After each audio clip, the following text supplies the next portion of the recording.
Hey, what's up? So, super special guest, by far the most famous sports bettor. Um, I guess that's the word you can use. The most shocking person who I've spoken to, who gambles. We have Super Bowl champion, star wide receiver, played on a bunch of different teams. Maybe I'll have some interesting stories about that. Golden Tate, and now, turned into a pretty good sports bettor, pretty lucrative sports bettor, lucrative sports betting side hustle. So I thought it was interesting to kind of, get his take on sports betting as a whole, kind of the connection of sports gambling, just like being a former player. I think most people like me, who ended up getting pretty deep into sports betting, we played sports at some point, but obviously nowhere near the level you played at. So kind of curious to talk to you about that, your betting process, maybe even sports you prefer, to bet on, a bunch of different things. So yeah, I guess just starting out, like when when did you first have the interest in gambling? Like was it when you were in college at Notre Dame, like you played poker, or was this solely post career you were like, "Oh, I still kind of miss sports," and then you got into betting on, all these different sports and leagues? Yeah, great question. And first off, congratulations on all your success in selling the company. That is amazing, awesome, and sheesh, that's just great. Thank you so Um, much. yeah. And I'm sorry about your Texas boys in the playoffs. No, Yeah.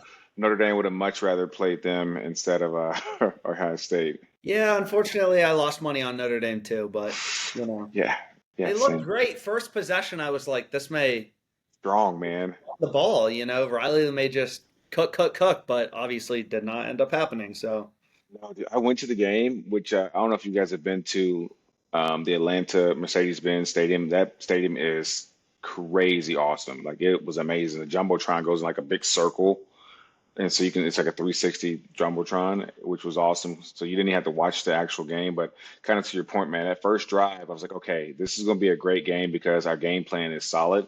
And in order for us to beat Ohio State, we had to chew up clock. We had to like run the ball efficiently, and we had to limit their possessions. But that first drive, we snatched up like 10 minutes of clock, and it's like, okay, we're feeling good. And then after that, it just kind of got out of hand. But I was excited for my boys to be there. But kind of getting back to your question, and sorry I kind of got derailed a little bit. you're good. I've always been like a risk taker or a gambler, except for in my early days, it was gambling like, oh, I bet I can make, you know, shoot 50% from like outside in the backyard, Right. or on the golf course, I bet that I beat you in the match or this hole, whatever it is. So I've always enjoyed betting. And my father and my grandfather were huge bettors as far as like playing pool and Yeah. playing the numbers, the lottery locally when it was before it was like legal. So it's kind of been in my blood, unfortunately. Now, I got serious about sports betting over the last probably 2 years, like after I got done, because it is illegal for you to participate in any of that as a player, understandably so. Although the NFL is constantly talking about DraftKings, FanDuel, all these Crazy. companies, but we can't utilize them, which is NFL gets to make money, but we can't. But I understand it because you don't want to get dealing with like the games and cheating and stuff. So I get that. I got really into the sports betting after I was done playing, but I was betting the wrong way, dude. I was betting like a freaking idiot, and I was getting my head completely beat in. It felt like the more I knew about a football team leading into that game, the worse off I was. And like I would have these, I didn't know at the time, I didn't understand, you know, plus money, minus 150 to minus 180, minus 110. I didn't understand that. And so I was like, all right, I think the Kansas City Chiefs are going to beat the snot out of whoever they're playing, and they are negative Would have been 180 favorites. Yeah. And so I'm looking at it like, okay, well, does that make sense to me if I'm going to risk, I don't know, $200 and they're only going to pay me back $100 or 75, whatever it was, that doesn't make sense. And so I was risking whatever it was to make $200, and I was getting my head beat all the way in. trying to bet off emotion and bet off of what I thought I knew. And then I came across like OddsJam over the last, I don't know, like 6 or 7 months, and decided I was going to be like a disciplined, smart sports better, or what I thought was smart sports better. And it's been more sustainable. I've actually won more over the time because I'm just using the numbers. And so my wife does not support me being a gambler, because of my awful habits in the past, unfortunately. Yeah. But now that I feel like I'm educated, the way I explain it to people is like, okay, now I'm like actually approaching it's like the stock market in a way. Now, if I can go buy Apple stock from you at $180 per stock, but then I go over here and I can get it for 170 a stock, but then I go over here and for some reason I can get it at 130 a stock. I'm taking that 130 per 100. share, and that ends up being a good deal. Now, the chances of that hitting or not hitting is, whatever. The game still has to be played though, right? Right. And so I started betting like that, and I just started noticing like I wasn't getting my head cracked in. Like I would have days where maybe I would go 2 and 4 or something like that, and but I wouldn't. That 2 and 4 would only have me down. I don't know, maybe point like a half of a unit or something like that. Versus if I were doing that my way, 2 and 4 would have had me down several $100s and potentially several $1,000s. Yeah. And so that was kind of what I've been learning through you, watching your videos, um, and all the content that you share, and you do it for free. It's been amazing. And so trying to find that balance of using the numbers, but also using like the AI part of it and the cappers who actually read every single thing. You got to Right. find that good balance. Yeah, that makes sense. So, do you when you're talking about like solely following the numbers, does that apply, to every sport? Does that apply like for example, NFL former teammates, you know, do you think you have an edge in maybe knowing what a particular teammate will do in a certain environment? Like, do you think just being a former player, playing with some of these guys previously, that is an edge or not? Uh, Like, you don't view it at all as useful. it's not as useful as I would like it to be, Right. but after playing for so long and understanding coaches and schemes, the point of the season that we're in, what's Right. on the line, divisional game, rain, snow, like understanding all this and using my experience, I think gives me an edge. And it gives me an edge to when I see, um, EV on OddsJam that's, 2.7% or whatever. I can be like, okay, a lot of people just jump on it because it's a great edge. I might sit there and think about it. You know what? That I like the edge, but I don't believe it's going to win because if you take all these edges, EV edges, but you keep losing, you're losing still, right? And I so like agree. I'm also using what I feel like is my common sense with the math and making judgment. Now, sometimes I'm way off still. Sometimes I crush it in the first half or something like that. You just Right. never know. But I'm using that type of logic versus just like looking at the roster, looking at where the game is, and like, yo, Yeah. Jacksonville's about to beat the snot out of Indy, and then getting crushed. Right. Right. So, have you bet on former teammates though? Oh yeah, Or absolutely, like player a, props too? 1,000%. I You don't toss them in if discriminate they on lose you against money. anybody. Yeah. I don't care. Like if I feel like I have a good chance or a nice matchup, I'm going for it. And if I believe something and then I have numbers that back it up, and then I have like a trusted capper that also is in line with it, I mean, to me, that is magical, Right. Right. which I Right. rarely get all three of those lining up. But you just have, for me, I have a few data points that I want to like touch first. Yeah. 100%. Okay, got it. So, like, I'm not sure. You mentioned before, you started taking a more data-driven approach, or when you first started gambling, you didn't have as much success. When, when I guess when you were starting and now, like, how do you track your bets with the software? Like, do you use a Picket? Is that how you knew you were losing and then starting to, seeing your results improve? No, I didn't start using Pickett until this year as well. And Got it. but I was tracking it because the bookies, I like bookies. Right. So like, it was like an IOU type of thing, and you could just see over a month or week, several months, like, what your beginning credit started at, what it ended at, and then how it reset. And like just betting on emotion, man, just put me in the doghouse, man. I'm just getting my head cracked open multiple times a month, and I couldn't figure it out. I'm like, I know specifically football, but I was looking at lines, being like, I feel like that's a high line with no basis, and then I would just go for it and pop, pop, pop, pop, pop, get my head smacked all the way in. Interesting. So that's no, that's really interesting. So kind of switching gears. I mean, obviously, any questions you're not comfortable with, don't answer.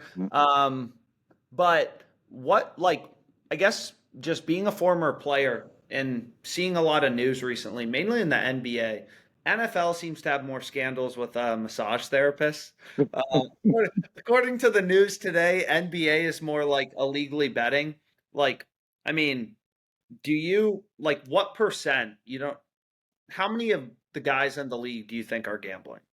I mean, you think it's more frequent than people think, or do you think it's like, they do a pretty good job at catching, you know, whatever, John Tate Porters of the world, but it's overblown kind of how much this is impacting the game. Like you hear a lot of NFL's rigged, NBA's rigged, and like obviously some of the news recently with like John Tate Porter, whatever, like, maybe feeds into that narrative. Um, I think, I think more people in the locker rooms do it than you think. And but no, I don't know because I've never like seen someone actually doing it or caught someone doing it, nor if I did, I'd be like, I'm staying out of that. right, But just understanding how we work as far as like being adrenaline freaks and right. wanting to be right and feeling like we know more than a lot of people. And nowadays, just hearing about it nonstop all the time is, it kind of makes it tough. Now, I think you got to be a different type of dumbass to get caught, though. Yeah, It's yeah, my personal belief, but now this times have changed. Like software's changed, how they can track you's changed, like all that stuff's changed. But with all the people that we know that are part of gambling and all the stuff out there, there's no reason you should ever get caught, in yeah, my opinion. But it yeah, happens. yeah, So I think it happens way more than you think. Now, I don't want people to get confused because I believe people who play gamble. But I don't think people take it to the extent where they are ruining games. right. I would like to believe that guys are not doing it on their own teams, like against their own team. Maybe they're like, oh, we're about to blow these boys out, or I feel like I'm about to go crazy, and maybe they would tell someone to put it down, or maybe they put it down themselves. But I don't think it's rigging the games Right. Yeah, personally. yeah, yeah. That's interesting. Um, and then I guess like just based on, just being a former player, I mean, obviously gambling's a lot bigger nowadays than maybe it was when you were playing. Just it's legal. It's in a bunch more states. There's a lot more advertising in it. But like, did you know your stat lines in a game, like what your receiving yards line was in Vegas? Did you get, after games? You hear a lot about it, I guess, nowadays from players like, oh, man, all my DMs, all my comments are about chalking a parlay. Like, did that affect you at all? Did you track it? Were you interested in it?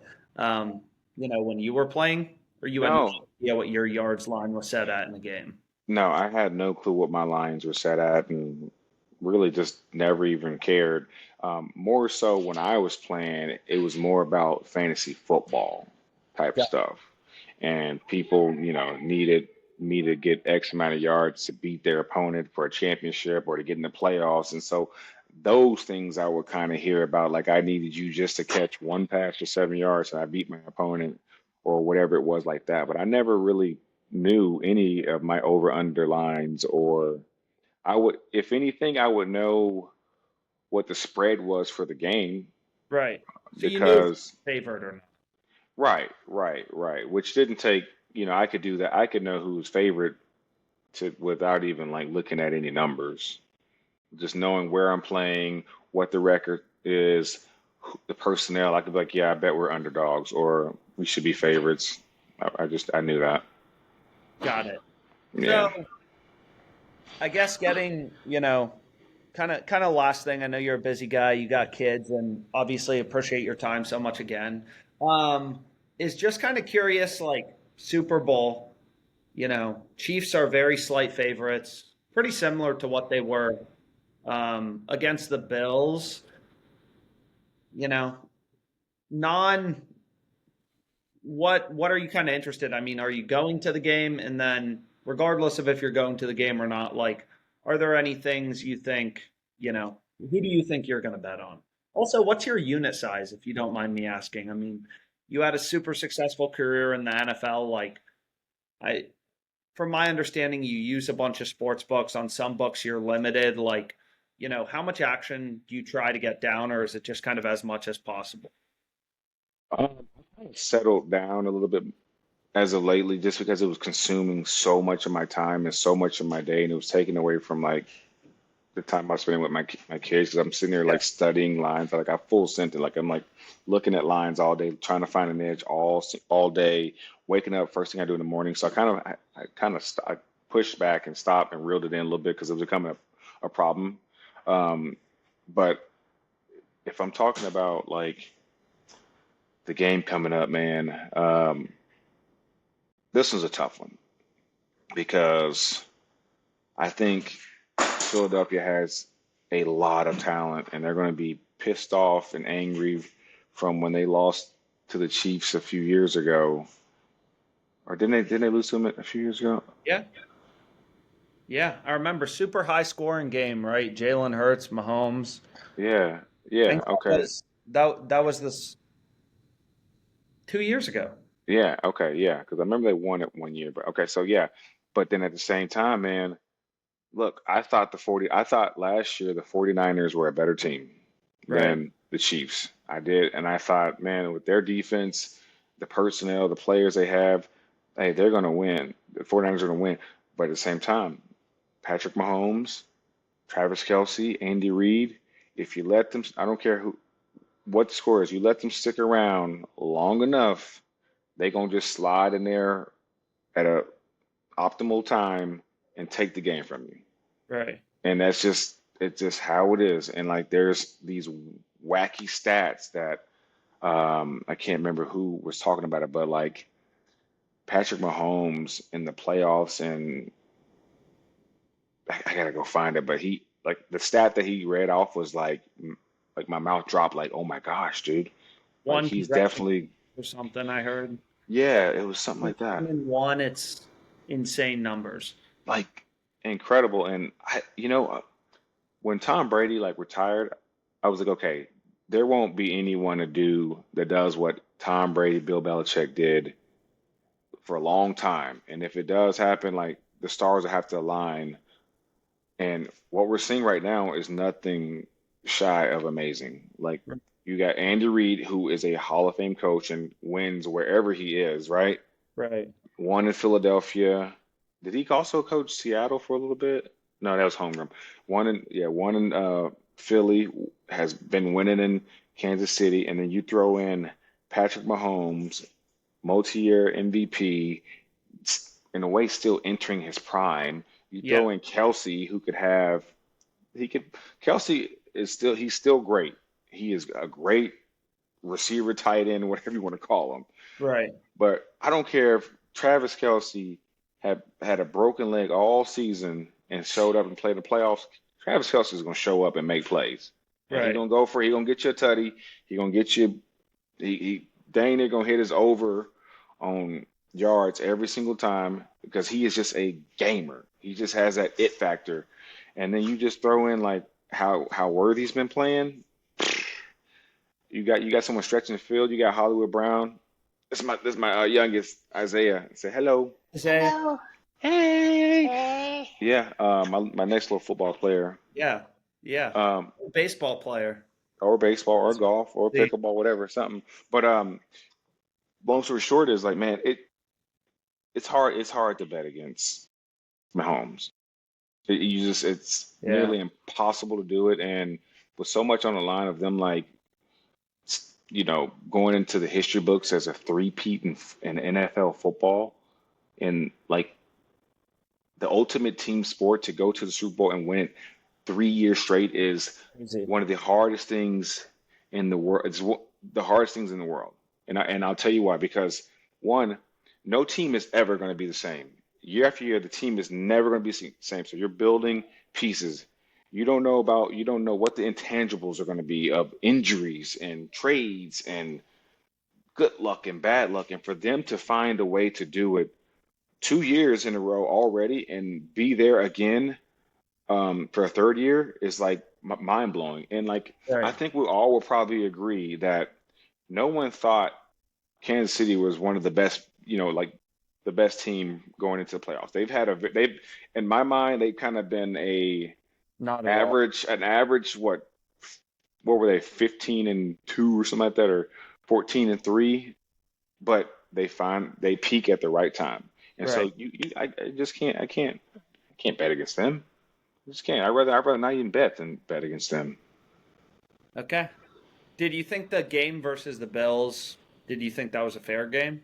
You buy in at all to this, like, I mean, you mentioned you don't really think players there's much of any like people trying to affect the outcomes, in a game in a negative way, like we've seen a little bit in the NBA, but did you think the game was called fairly, the game versus the Bills?